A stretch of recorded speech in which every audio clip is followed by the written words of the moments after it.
Well, it used to be the top 8 went to the SEC tournament, and then I think it went to 10, and I think it went to 12, and now it's everybody. But it's really, really cool that we have gone to every single one, which not everybody in the conference can say. So, as part of your question, that's a consistency. This is the time of the year where it's like opening day in baseball and softball. It's the coolest time because it's a clean slate for everybody. Pitchers, hitters, coaches, the whole thing. And whatever you've done in the regular season, it does not mean squat. Nothing. Whether you did good, bad, or ugly, you start fresh tomorrow morning. And, I think a lot of our kids are like ready to go and ready to show that they can do some good stuff. And we're going to stack good days upon the next and the next and the next. Coach, how have you seen your team improve this season? I think, one thing, at the beginning of the year, our strike zone awareness was not so good, and I think that has really improved. We faced a really good pitcher from Auburn for a bunch of innings, actually 3 really good pitchers. But Miss Penta, was the reigning SEC pitcher of the year, and she had struck out 18 the weekend before against Ole Miss, and just really had a great game. And then I think the one day we struck out 6 and maybe 7 the next, and we stayed in the zone for the most part. And I think that's the key to our offense. If we can, it's like this line of scrimmage in football. If you can control it, you can win that game. And if you're a really good hitter, you control the strike zone. And easier said than done because there's really good pitchers everywhere. But a really, really good pitcher wants you to swing at a ball.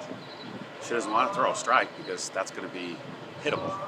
And really, really good pitchers know how to go rise ball, drop ball, change up, and out of the zone.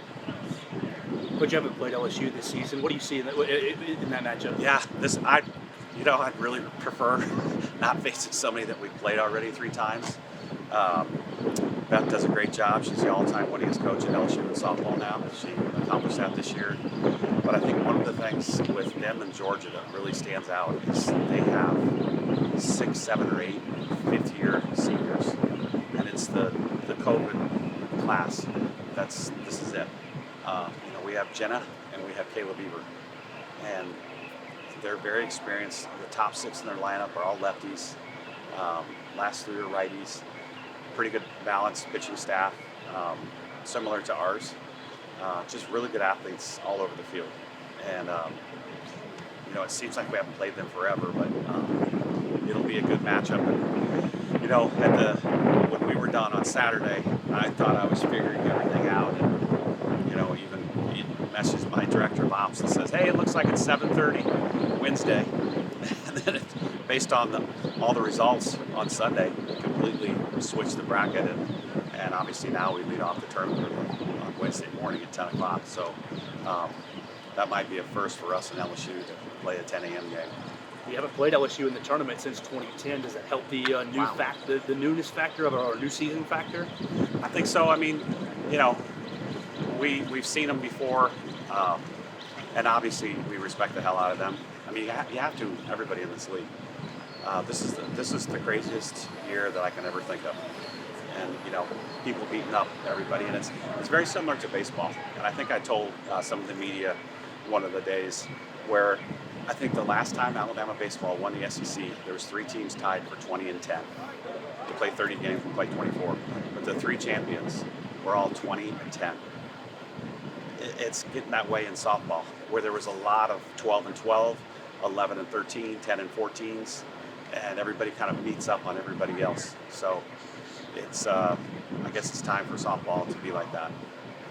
Now that we're in the postseason, we're going to SEC tournament, fans are really excited. What's your message to them? I think just to stay positive with us, the best is yet to come. And for everybody here, that's the same in your lives, the best is yet to come. And you just have to keep a positive mindset. You have to always see the bigger picture. Remind yourself there's something bigger and better out there. I know you've talked before on the importance of limiting walks, especially leadoff batters. I was looking at SEC standings, and LSU, I want to say, is tied for second in the conference in walks. Just talk about how As batters, batters. Yeah, talk about how important it's going to be to limit those walks, especially huge, because it seems like whenever we don't walk somebody, our pitchers win a game. It's either a shutout or a one-run win, and that was the case at Arkansas. That was Ole Miss. The Ole Miss series, our pitchers were terrific and limited the walks. Against Tennessee, the 1-0 on the Sunday game, they limited the walks. And I think if Beaver, Brisky, all of them, Jayla, Ailey, can limit the walks, we're usually fine.